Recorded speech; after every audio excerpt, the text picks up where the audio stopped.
Welcome to the Deep Dive.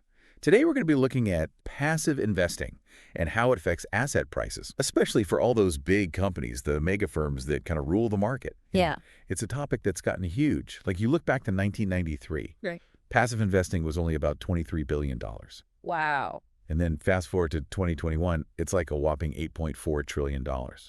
That's incredible. Yeah, like winning the lottery in the world of finance. Uh-huh. So today we're going to be unpacking some groundbreaking research by Jangayanos and Zhang. And this research is really interesting because it challenges a lot of the typical ideas about passive investing. We're going to dive deep into what they found, compare it to the actual data we see in the market, and then explore what this all means for the future.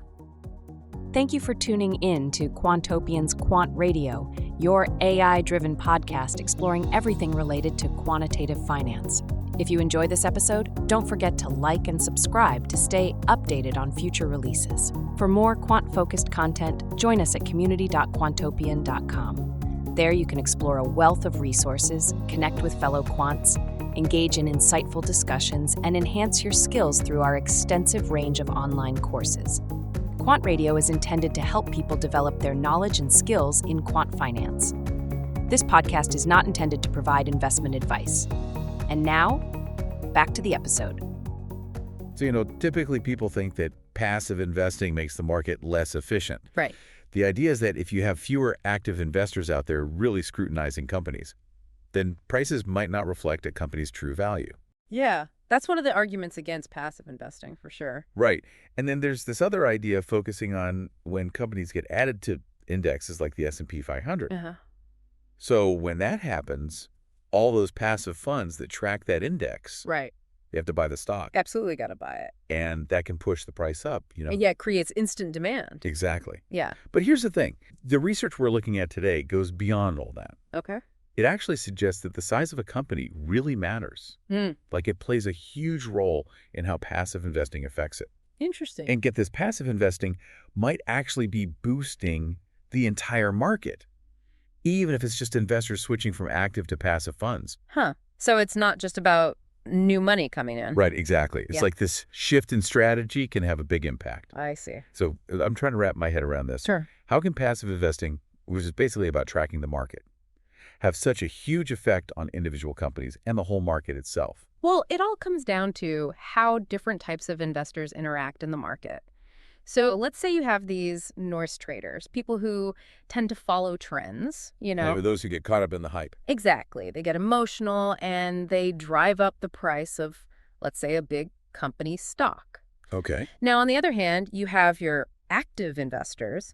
They're more focused on like the fundamentals of a company. Do their research. Right. And they might see this price increase as an overvaluation. They're like, wait a minute, this stock is not worth that much. Exactly. So what do? They short sell the stock. So they're betting the price is going to go down. Right. So you've got these two forces working against each other. Yeah. The noise traders pushing the price up Mm-hmm. and the active investors trying to pull it back down. It's like a tug of war. Exactly. And then come the passive investors. They come in and they're buying everything in the index proportionally to its market capitalization. So they're not picking and choosing stocks, they're buying everything. Right. Which means they're also buying that potentially overvalued stock. Oh, I see. And this forces the active investors to short sell even more just to keep their position, Wow, so the passive investors are kind of tipping the scales. You could say that, and here's where it gets really interesting. Okay. All that short selling by the active investors, it actually increases their risk. And that increased risk, guess what? It pushes the stock price up even further. So it's like a self-fulfilling prophecy. Yeah, kind of like that. The noise traders drive up the price, the passive investors come in and buy more, and then boom, the stock goes up even higher. But it's not just any stock, right? No, the biggest companies, especially the ones that might already be overvalued, they get the biggest boost from this whole dynamic. It's crazy. It's like the opposite of what you'd expect. You think passive investing would kind of smooth things out, Yeah, you'd think it would be more neutral. but it's actually making things more extreme. It seems that way. And this isn't just some theory. The research suggests this is happening in the real world. Okay, so how did they figure that out? Did they just like build a model or something? Well, they did build a model, but they didn't stop there. They took it a step further and looked at actual data from the U.S. stock market. Real world data. Yeah, to see if their predictions held up. Okay, so let's dive into that real world analysis. What did they find? Well, to make their model more realistic, they categorized companies into 5 different size groups. 5 size groups. Yeah, just like you see in real-world indexes like the S&P 500. Oh, okay, so they're trying to mirror the structure of the market. Right, and then they carefully matched their model to the actual market data, looking at things like returns volatility and even this thing called CAPM beta. CAPM beta. Now that sounds familiar, but can you remind me what that is? Sure, is basically a way to measure how sensitive a stock's price is to overall market movements. So if a stock has a beta of 1, it means it tends to move in the same direction as the market.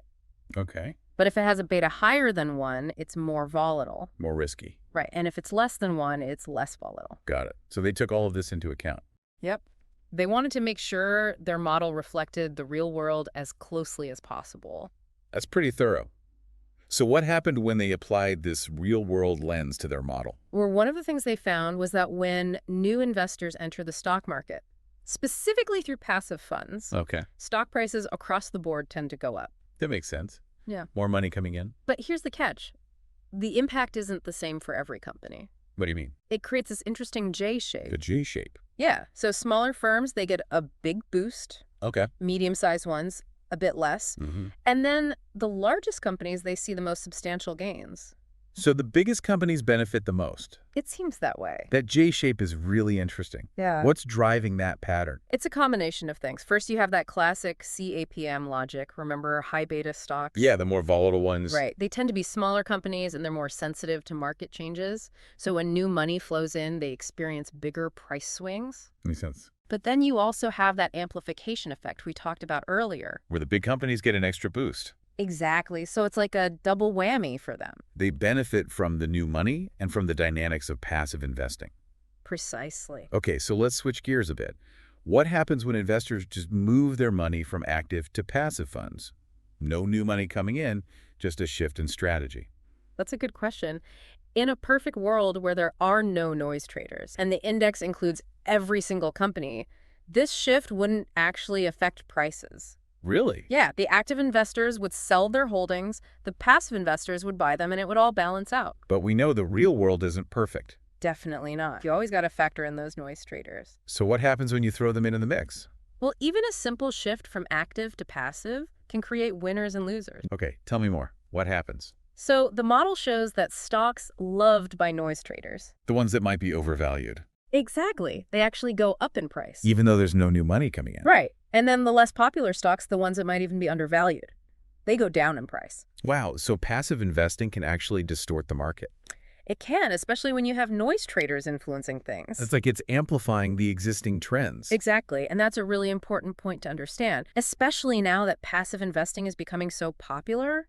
This is all really eye-opening. But we're not done yet. You mentioned that the researchers looked at real-world data from the S&P 500. Oh, yeah, that's the really interesting part. So let's get into that. What did they find when they looked at the actual data? Well, they found some pretty compelling evidence to support their model's predictions. Well, for starters, they found that quarters with high inflows into S&P 500 index funds were also quarters where the biggest companies in that index outperformed. So those massive passive investment flows are actually having an impact. They definitely seem to be, and it's not just about individual companies either. What else did they find? They also observed an increase in overall index concentration during those periods. Wait, so you're saying that those top firms were gaining an even bigger share of the pie? Exactly. Even as the overall market was going up. Huh. That's interesting. But it also sounds kind of concerning. It definitely raises some questions about the long-term health of the market. Like, what happens if this trend continues? Could we end up with a market where just a handful of mega firms call all the shots? That's a valid concern, and it's something we'll definitely want to explore further. And it's not just about the overall market either. They looked at what happens when a company gets added to the S&P 500. Right, because that's a big deal for companies. Huge. And they found that the price jump when a company gets added, it's way bigger for larger companies, especially the ones that were already popular with those noise traders we talked about. Oh, so those companies that were already in high demand. Exactly. They get this double boost First from being popular and then again from being included in the index. It's like a snowball effect. Yeah, kinda. Hmm. And this suggests that passive investing might not just be amplifying existing trends, but actually making them even stronger. That's pretty significant. Hmm. So we've talked about how passive investing works, its impact on individual companies and the overall market, and even some potential downsides. Mm-hmm. But how should we as investors make sense of all this? Right. Is passive investing good or bad? It's not that simple. Yeah, I figured. Passive investing has definitely made it easier and more affordable for people to invest in the stock market. Right, like index funds are super accessible. Exactly. They're low cost, easy to understand, and they've historically done pretty well. So there are definitely some positives. Absolutely. But like with any investment strategy, there are things to watch out for. So what are some key takeaways for investors who are trying to navigate this whole thing? Well, I think one of the biggest takeaways is that passive investing isn't as passive as it might seem. Okay. It can have a big impact on the market, potentially leading to more concentration and making existing trends even stronger. So we can't just assume everything will balance out on its own. Right. We need to be aware of these dynamics and think about what they mean for our own portfolios. That makes sense.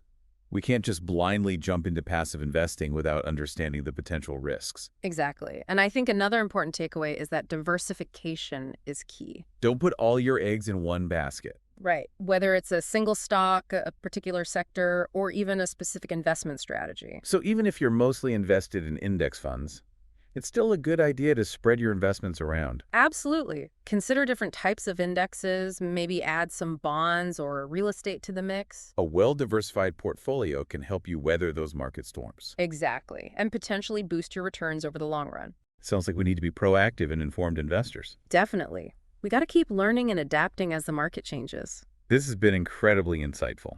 It's amazing how much complexity there is to something that seems so simple on the surface. Yeah, passive investing is definitely more than meets the eye. Well said. So where do we go from here? What are some key questions investors should be asking themselves? That's a great question. I think it all starts with understanding your own comfort level. Okay. How comfortable are you with the idea of the market becoming more concentrated with a few mega firms dominating? Right. That's a big one. And then ask yourself, are you diversified enough? Across different asset classes, sectors, strategies. Exactly. Yeah. And finally, are you staying informed about what's happening in the market? Because things are always changing. Constantly. So you got to be ready to adapt your strategy as needed. It sounds like investing is never really passive, even if you're choosing passive investment vehicles. I think that's a great way to put it. We need to be engaged and informed no matter what. Well said. And on that note, I want to thank you for guiding us through this fascinating exploration of passive investing. My pleasure. And to our listeners, thank you for diving deep with us. Remember, knowledge is power.